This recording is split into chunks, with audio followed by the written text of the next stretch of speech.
भैया कल जो है कांग्रेस ने एक विरोध प्रदर्शन किया था पेपर लीक के मामले में नीट यूजी का। उसमें जो है कहीं ना कहीं एनडीए सरकार को लेकर और मोदी सरकार को लेकर उन्होंने तंज कसा है और कहीं ना कहीं अपशब्द भी गए हैं कुछ। तो क्या कहना है उसको लेकर आपका, क्योंकि उन्होंने ये कहा है कि मोदी सरकार का इस मामले में लाखों बच्चों के भविष्य के खिलाफ एक आंसू नहीं गिरा। देखिए, देश में नरेंद्र मोदी जी की सरकार है। नीट में जो भी कुछ हुआ है और जो भी लोग जिम्मेदार हैं उनके विरुद्ध सख्त से सख्त कार्रवाई की जाएगी। भविष्य में इस प्रकार के पेपर लीक होने की घटना ना हो, इसकी भी तैयारी नरेंद्र मोदी जी की सरकार कर रही है। लेकिन ये समझना पड़ेगा कि सिस्टम में पेपर लीक होने जैसी घटनाएं क्यों हुई। ये पेपर लीक होने वाली घटनाएं जो हैं, ये कांग्रेस का बोया हुआ बीज है, जो आज भ्रष्टाचार का वटवृक्ष बन के लाखों लाख बच्चों के ऊपर खड़ा हुआ है। सज्जन सिंह वर्मा जिस हल्केपन से बात करते हैं, आज भी उन्होंने जिस हल्केपन से बात की है और जिस प्रकार से नरेंद्र मोदी जी के बारे में शब्दों का उन्होंने इस्तेमाल किया है, मैं सज्जन सिंह वर्मा से पूछना चाहता हूं कि मनमोहन सिंह के कार्यकाल में जो पेपर लीक कांड हुए हैं, उसके संबंध में उनके द्वारा क्या कार्रवाई की गई। राजस्थान की में जब अशोक गहलोत की सरकार थी, वहां पर पेपर लीक हुआ, उस समय उनके द्वारा कौन सी कार्रवाई की गई। इस प्रकार से सड़क पर उतर कर केवल युवाओं के हित में बात करने का ड्रामा करना, यह कांग्रेस की आदत बन चुकी है। सज्जन सिंह वर्मा फिलहाल तो वो ये सीखें कि देश के प्रधानमंत्री से किस प्रकार से बात की जाती है। ये नरेंद्र मोदी जी की सरकार है, ना तो किसी के साथ अन्याय हुआ है और ना ही नरेंद्र मोदी जी की सरकार में किसी विद्यार्थी के साथ अन्याय होगा।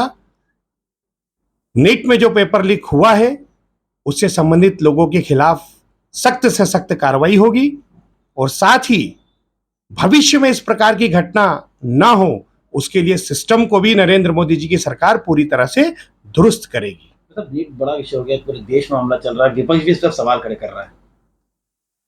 विपक्ष से भी यह सवाल है कि मनमोहन सिंह की सरकार में जो पेपर लीक कांड हुए, कांग्रेस की जिन जिन राज्यों में सरकारें रही, वहां पर जो पेपर लीक कांड हुआ, उसके संबंध में उनके द्वारा क्या कार्रवाई की गई। ये विपक्ष के द्वारा ही रोपा गया बीज है।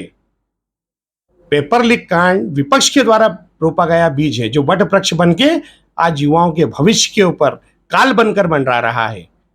विपक्ष को यहां पर इस मुद्दे पर, इसे संवेदनशील मुद्दे पर राजनीति नहीं करनी चाहिए, बल्कि यह समय एक ऐसा समय है जब सबको मिलकर सिस्टम को इस प्रकार से दुरुस्त करना चाहिए कि भविष्य में इस प्रकार की घटना ना हो, और नरेंद्र मोदी जी की सरकार इसीलिए प्रयासरत है।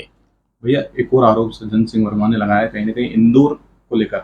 इंदौर में जो अक्षय कांति बम का कॉलेज है, उसमें 5 लाख रुपए देकर एनओसी उसे दे दी गई, ऐसा कहा गया है, जबकि उनका कहना है कि ये भाजपा की सरकार है, कुछ भी हो सकता है। देखिए, एक बात ये समझना पड़ेगी कि ये सारी बात जो आज सज्जन सिंह वर्मा को याद आ रही है, ये बात अक्षय बम साहब को टिकट देते समय ने याद क्यों नहीं आई। क्या अक्षय बम साहब को कांग्रेस का टिकट भारतीय जनता पार्टी ने दिया था? टिकट देने वाले लोग यही कांग्रेसी हैं। आज जब उन्होंने टिकट लेने के बाद चुनाव लड़ने से इनकार कर दिया और भारतीय जनता पार्टी की विचारों से प्रभावित होकर, नरेंद्र मोदी जी के कार्यों से प्रभावित होकर भारतीय जनता पार्टी ज्वाइन कर ली, तो आज सज्जन सिंह वर्मा के मुंह से इस प्रकार के शब्द निकल रहे हैं।